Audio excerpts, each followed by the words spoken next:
Okay, let's jump straight into this recipe. I'm going to start off by making the lemon curd. In a small pan or pot, I'm adding in 1 whole egg and 2 egg yolks, reserving the egg whites. Turn the heat onto low. I'm adding in 50 grams of butter and 50 grams of sugar. And then just stir it all together until the butter melts. And then once the butter is melted, I'm adding in 2 squeezed lemons juice and its zest. Keep stirring it until it thickens, and you'll see it happens pretty quickly within a few minutes. And then once it becomes nice and thick, kind of like a custard, I'm just pouring it through a sieve to remove any lumps, and then I'm going to refrigerate it. Now for the pastry, I'm going to use 2 cups of my favorite stone ground flour from Eureka Mills. I'm just using cake flour. I'm adding in a pinch of salt and 2 teaspoons of baking powder, as well as 50 grams of sugar, and then sift it all together. And now I'm adding in 50 grams of cold butter.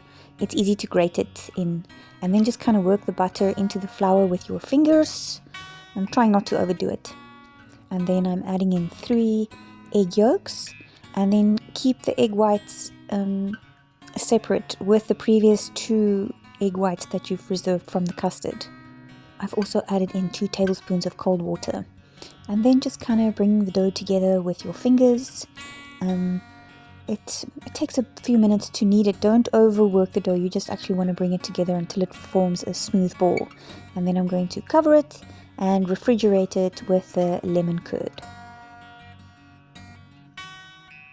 Okay, now for the meringue topping, I am whisking together the 5 egg whites, and then I'm adding in 100 grams of sugar and 1 teaspoon of vanilla, and I'm adding it in thirds, and I'm going to whisk it until the egg whites become like kind of stiff and glossy.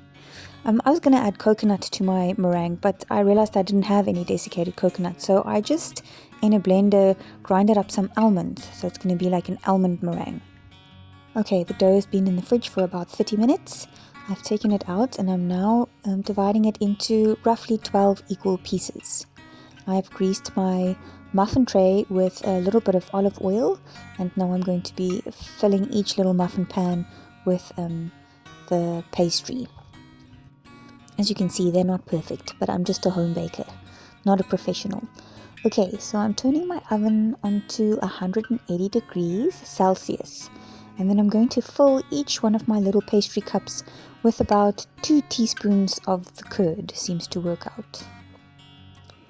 And giving it a little taste, it is quite sour.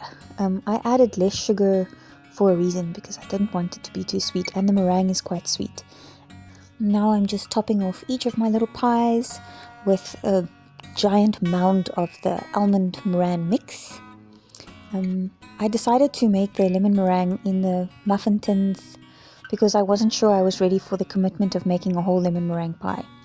Okay, so they've been in the oven for about 25 minutes. They look perfectly golden brown, and now I've let them cool for about an hour. They're actually really nice if you leave them in the fridge for a bit. I've also made myself some tea. Okay, let's cut one in half and check the inside. Oh, they look pretty good to me. This is my first time ever making lemon meringue pie, or little pies, or tarts, or whatever you want to call them.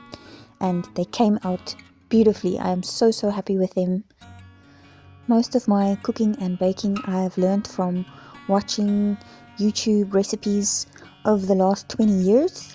And so it's been really fun for me to experiment in my own kitchen, trying out new recipes and my hand at baking. Thank you so much for watching. Till next time, bye!